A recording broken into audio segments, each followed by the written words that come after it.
Dad invited you to dinner tonight. That's what your text said, one day before the wedding. You didn't know I already knew. When your father greeted me that evening, his voice was velvet over knives. "Lovely dress," he said in English. Then, with a smirk to his son, he muttered in German, "Sie sieht billig aus." She looks cheap. I smiled, raised my glass, and answered, "Aber ich bin teurer, als Sie sich je leisten könnten." I am more expensive than you could ever afford. That was the moment you both realized I understood every word, and that I wasn't the fool you thought I was. You once said I was your piece. You lied. I met you at a gallery, under soft light and fake laughter. You were charming, careless with words but careful with glances. I mistook mystery for depth. You mistook kindness for weakness. We built something that looked like love. It wasn't. It was performance art. You painted me as your muse while sleeping with your assistant, your confidant, your creative equal. I should have seen it, but I believed in your chaos, the way artists always need someone to save them. Then came the night you left your laptop open. One unsent email. Draft folder. Her name at the top. And your words at the bottom. She'll never see it coming. You were right. Not then, but you would. I didn't cry. Not even once. I simply observed. You liked to brag about control, about how you managed people's perceptions. So I started managing yours. Quietly, efficiently. I mirrored your tone, your habits, your distance. You thought we'd fallen into routine. In truth, I was studying you. Within a week, I had access to your company's accounts, thanks to your trust and my quiet competence. Your assistant, her passwords, her emails, those were child's play.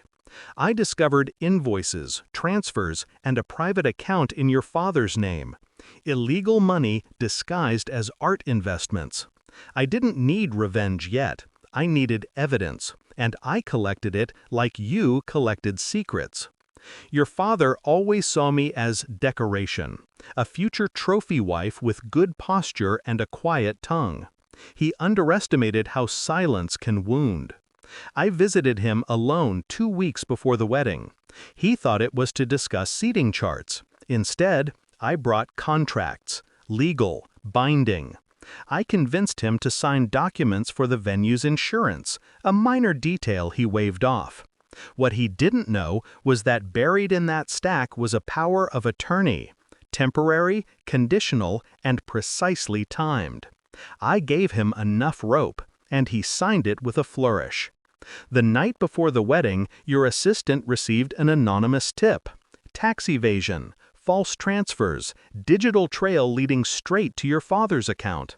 And because of that power of attorney, your family business now carried my signature. The authorities moved fast. They always do when money whispers. By morning, your father's accounts were frozen. His reputation cracked open like a rotten egg. You were next. Your company email was flagged for investigation. The same files you thought you'd hidden? Forwarded by you. A well-timed, automated send.